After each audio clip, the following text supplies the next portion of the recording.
Quem acha que o Trump está recuando e que não vai acontecer nada? Meus amigos.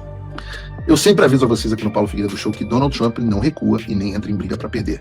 Quando ele entra na briga, ele entra para vencer e esmagar o seu adversário. Ele venceu a China, venceu o Canadá, venceu toda a União Europeia, venceu o Reino Unido, venceu o Irã. Mas não vai vencer. Vai vencer a Rússia, vocês vão ver. Mas não vai vencer o pseudo-juiz Alexandre de Moraes no Brasil? Cara, se você acredita nisso, é muito burro, você tem que me desculpar. Olá pessoal, sejam bem-vindos. O meu nome é Bruno. Se você gosta e apoia o nosso conteúdo, então deixa o seu like e inscreva-se no canal.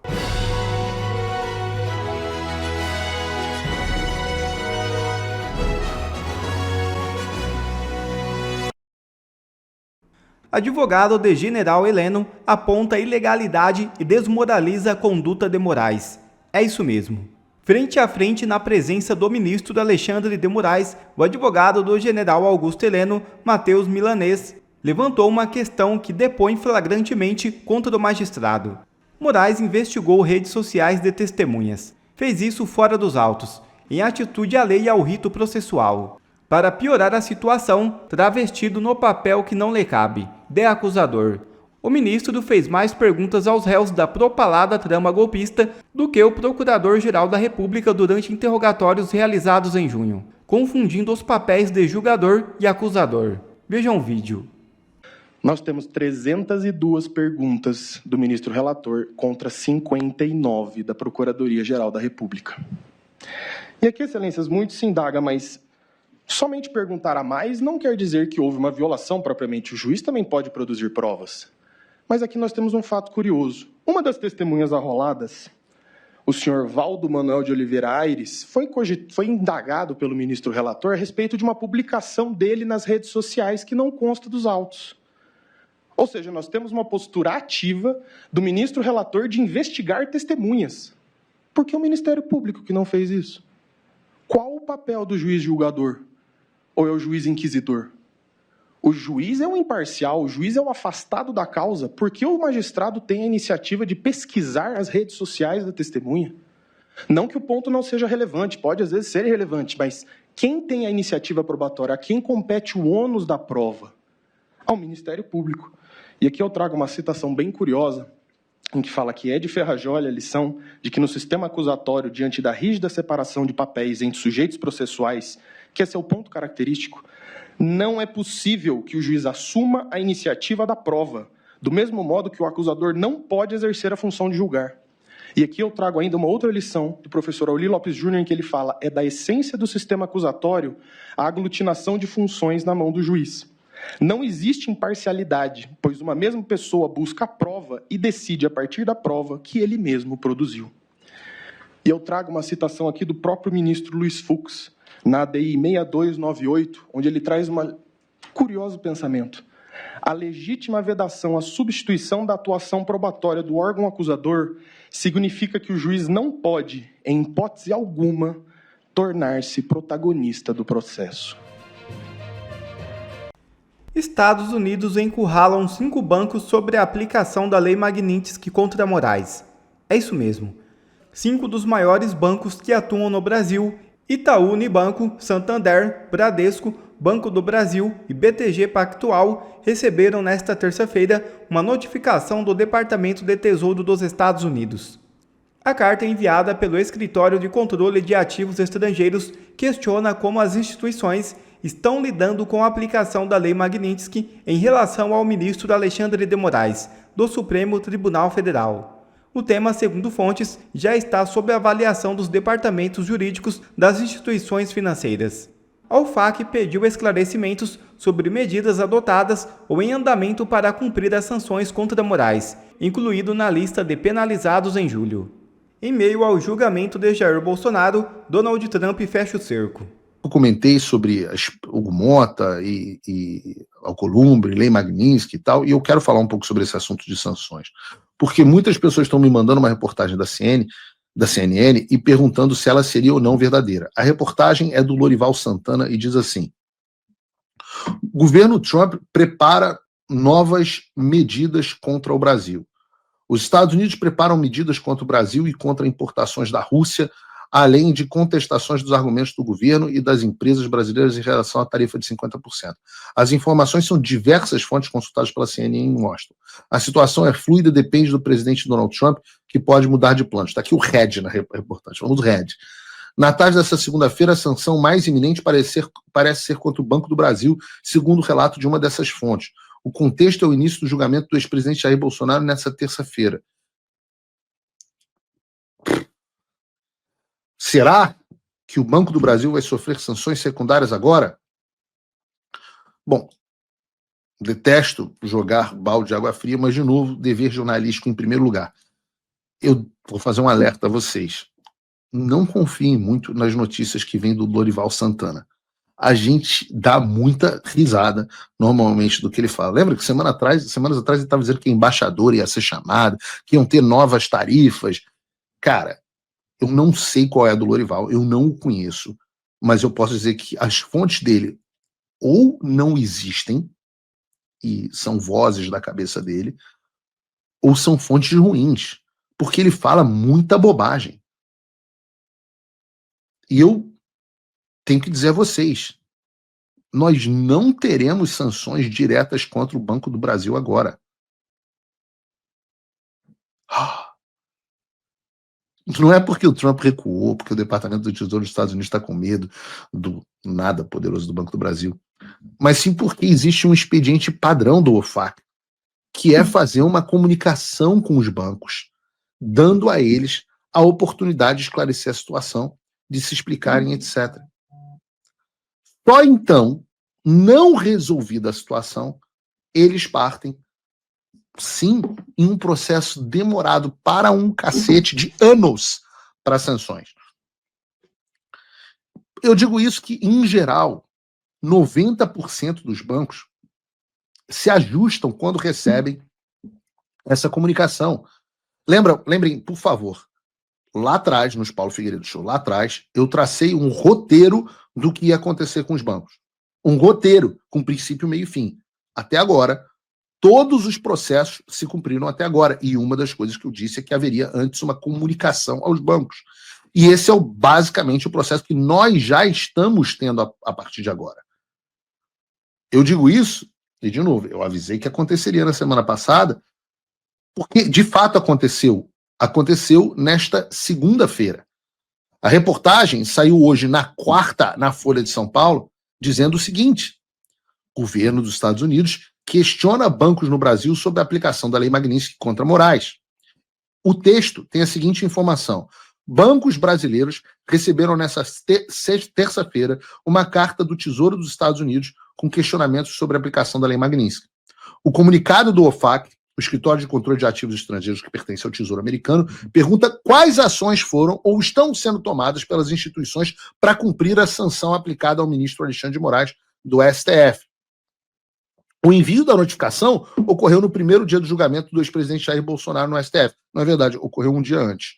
Na segunda. Ah, não, está correto. Foi terça-feira, porque segunda foi feriado aqui nos Estados Unidos. Então está correta a reportagem. Segunda foi feriado, eu estou com a cabeça de que ontem foi segunda-feira, porque para mim foi feriado na segunda, mas foi mesmo, foi o primeiro dia do julgamento. Mas não foi por causa do primeiro dia do julgamento, né? Obviamente, o Tesouro não falou assim, hoje é julgamento, vamos mandar a carta. Não, isso foi pedido por Eduardo Bolsonaro e eu na última viagem que nós fizemos 2 semanas atrás para Washington, para vocês entenderem um pouco como é o ritmo do funcionamento das coisas dentro de uma administração pública. Continua a reportagem. Moraes foi atingido pela Magnitsky em julho e, por isso, incluído nos rol de sancionados do OFAC. Por meio da decisão, o governo americano determina o congelamento de qualquer bem ou ativo que a pessoa sancionada tenha nos Estados Unidos e proíbe entidades americanas e empresas, indivíduos, de fazerem operações com ela. A medida incluiria o uso das bandeiras de cartões de crédito Mastercard, Visa, American Express, ou até Elo, como a gente mostrou aqui, por exemplo. O envio da comunicação pelo Tesouro seria o primeiro passo para averiguar o cumprimento da lei pelas instituições brasileiras. Em seguida, diz a Folha de São Paulo, não Paulo Figueiredo, o Departamento do Tesouro poderia, se julgar que houve descumprimento por parte dos bancos, aplicar sanções secundárias como multas. Haveria ainda a possibilidade de punir executivos das instituições como pessoas físicas, a depender da análise sobre eventual descumprimento. Os bancos no Brasil estão sujeitos a cumprir sanções pelo fato de terem representações nos Estados Unidos. Oh, Paulo Figueiredo, agora é a Folha de São Paulo, mas Paulo Figueiredo e Eduardo Bolsonaro dizem isso há muito tempo. Recentemente, o deputado federal Eduardo Bolsonaro e o empresário Paulo Figueiredo, empresário? Tá bom. Se reuniram com, melhor do que blogueiro bolsonarista, se reuniram com o secretário do Tesouro dos Estados Unidos, Scott Bessent. No encontro disseram acreditar que as instituições brasileiras não estariam cumprindo nas íntegras as sanções determinadas pelo fato. Como revelou a Folha, ao menos um banco bloqueou o cartão do Alexandre de Moraes, e a Folha insiste que o banco bloqueou, embora o Metrópolis tenha dito que não bloqueou.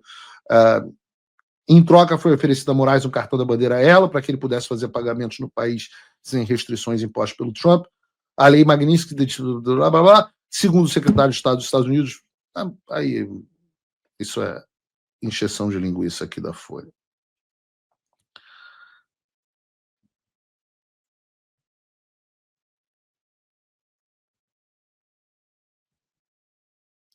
O outro ponto da reportagem da Folha, esse você pode colocar no ar, esse que interessa. A Folha, aliás, responde aqui, ó. Bota de novo a reportagem pra gente, Bruno.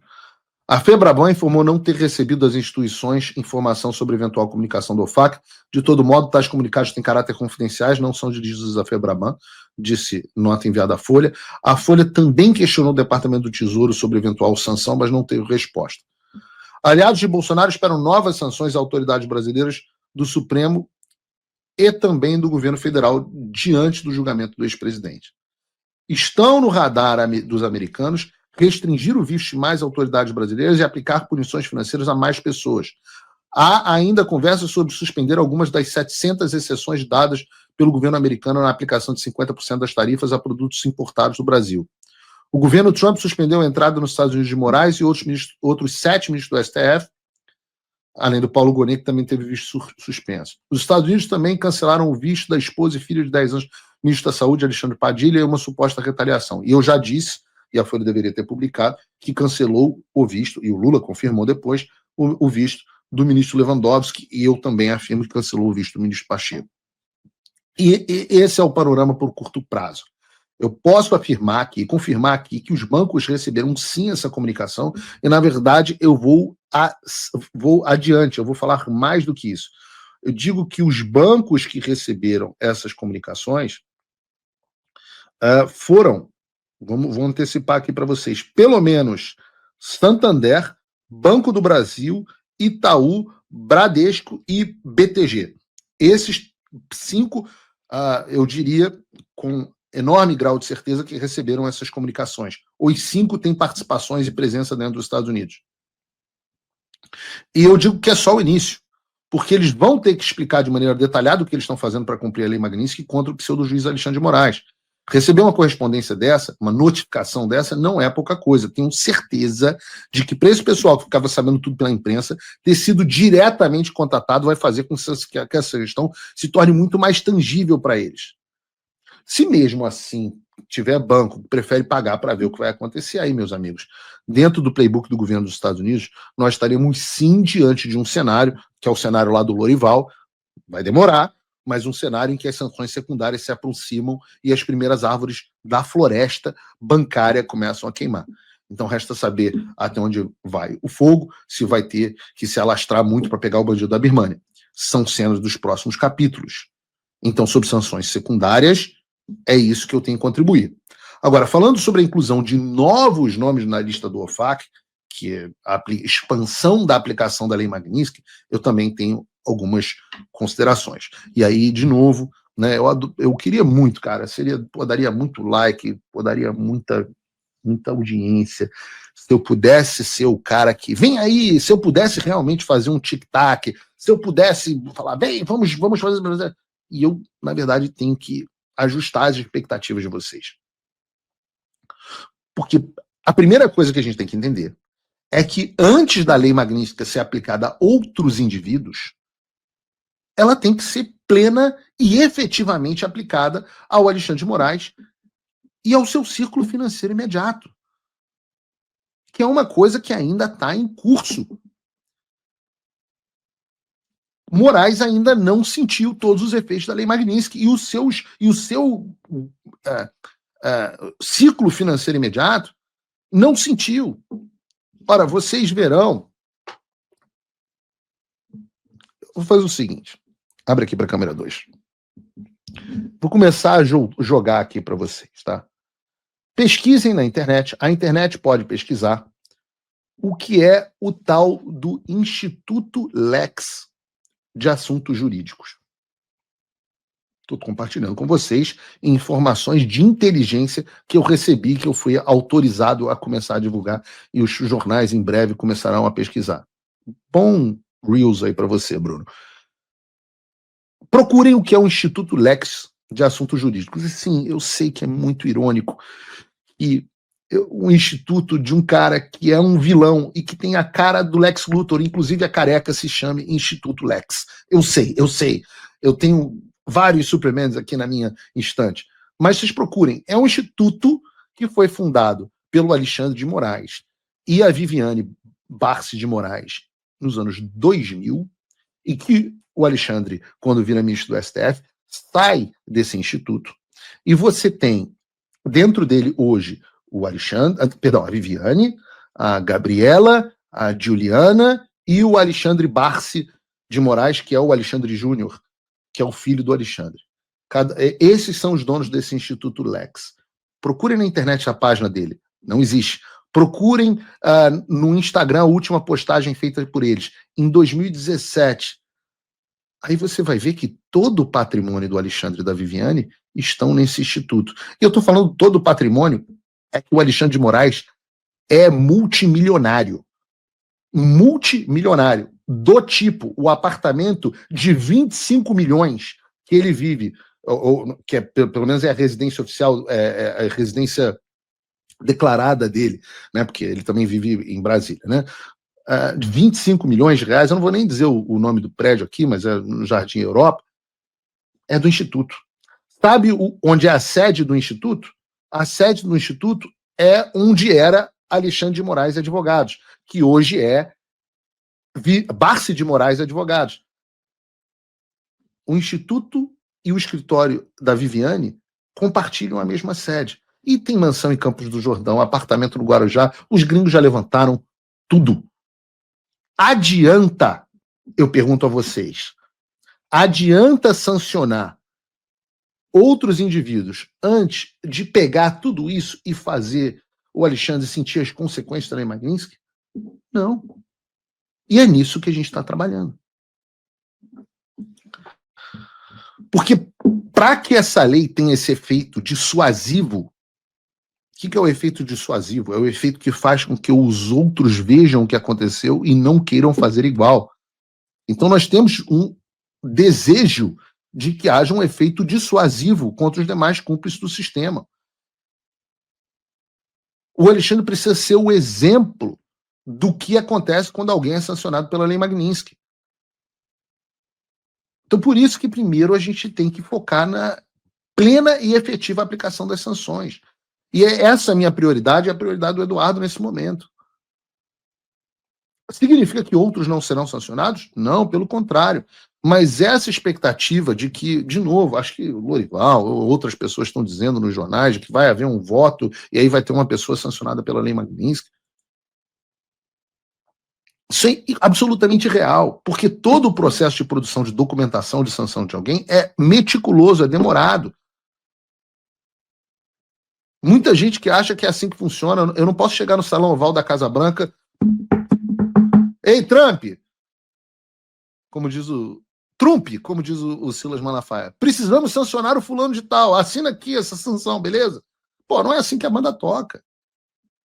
A gente está falando de um governo sério, detalhista, centenas de páginas de documentos produzidos, fontes de vários lugares diferentes, traduções, uma explicação detalhada de cada caso. Isso demora muito tempo e muito trabalho.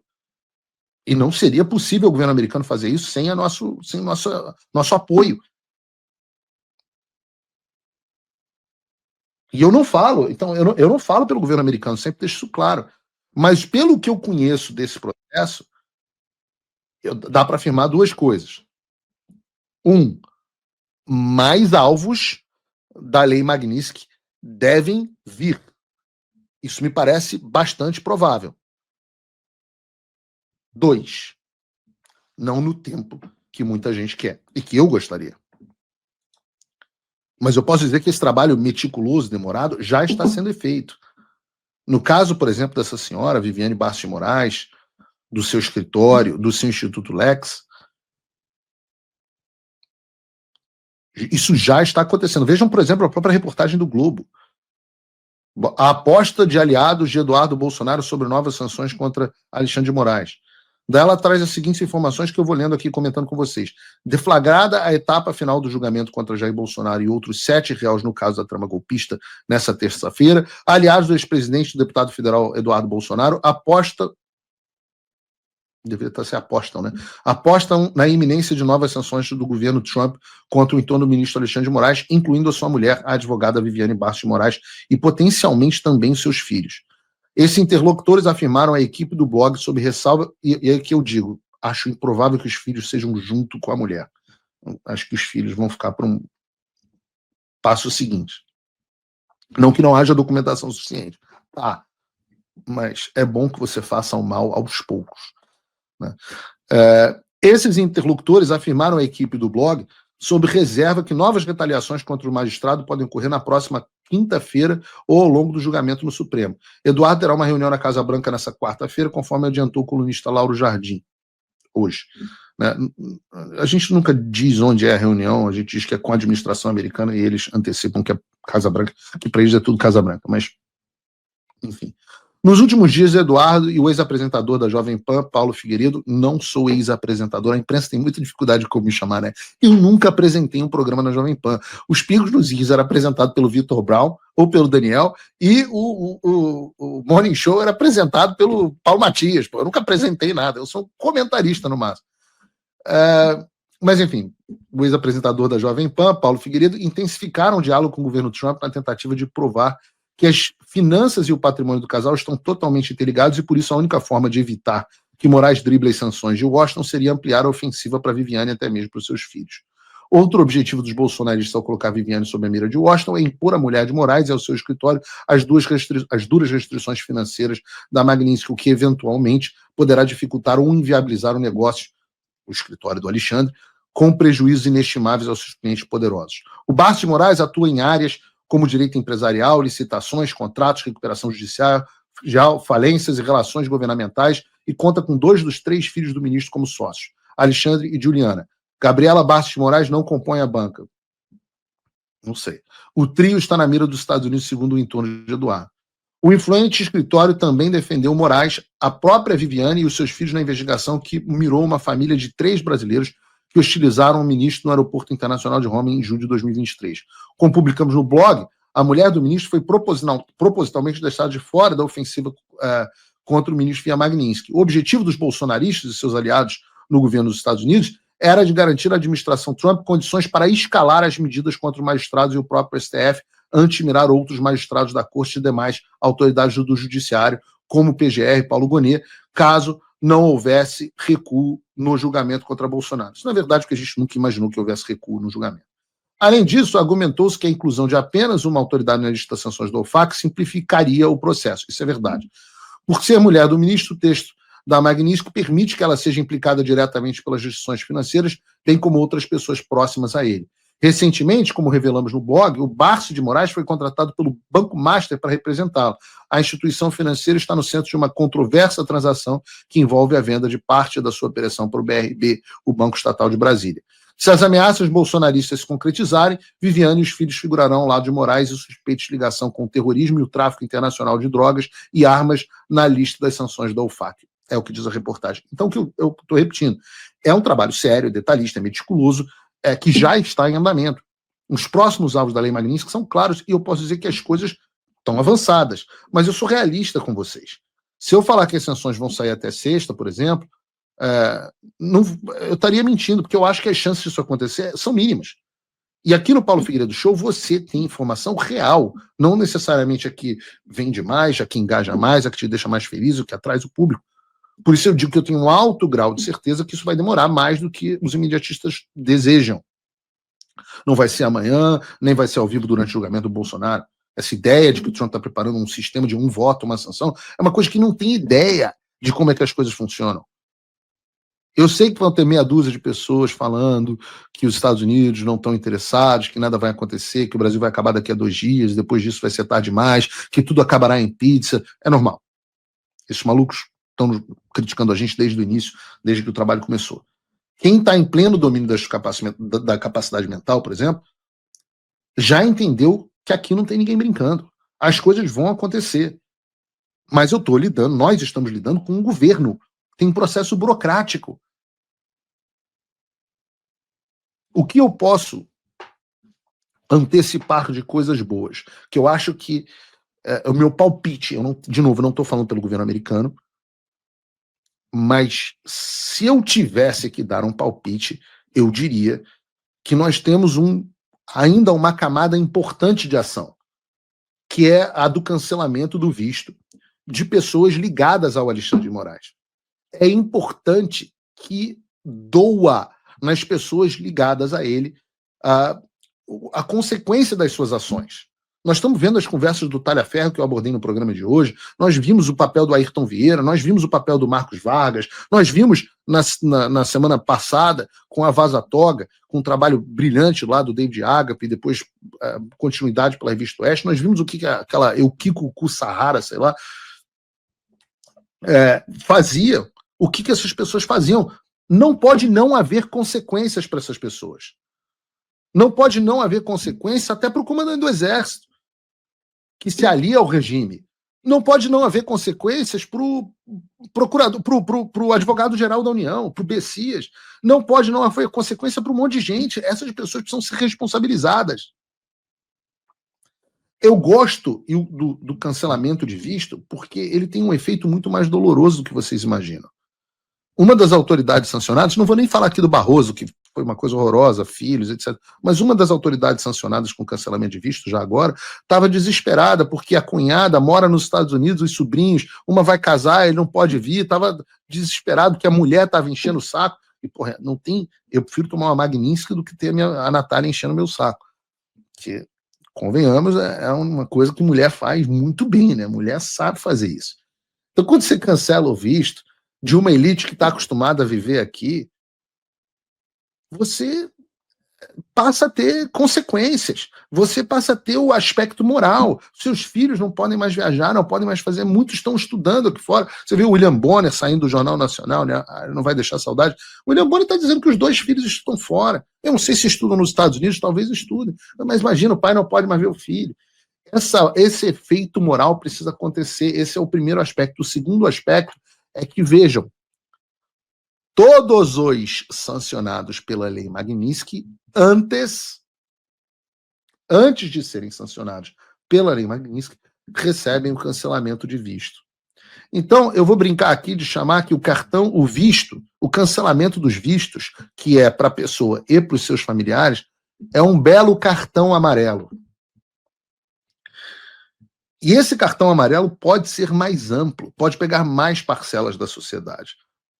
O que eu estou querendo dizer? Eu estou dizendo para vocês que, na minha avaliação, e eu não falo pelo governo americano, e eu não tenho como controlar, eu tenho muitos desejos, o governo americano atende a alguns deles, que eles acham que estão alinhados com o interesse do povo americano e dos Estados Unidos, e outros não são concedidos.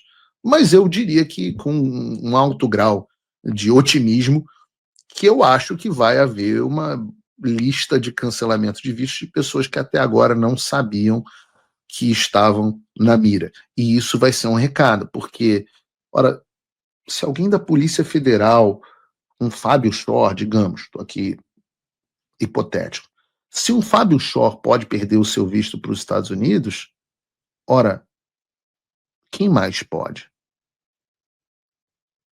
Se o comandante do Exército também pode perder o seu visto, quem mais pode? Eu estou criando aqui nomes hipotéticos.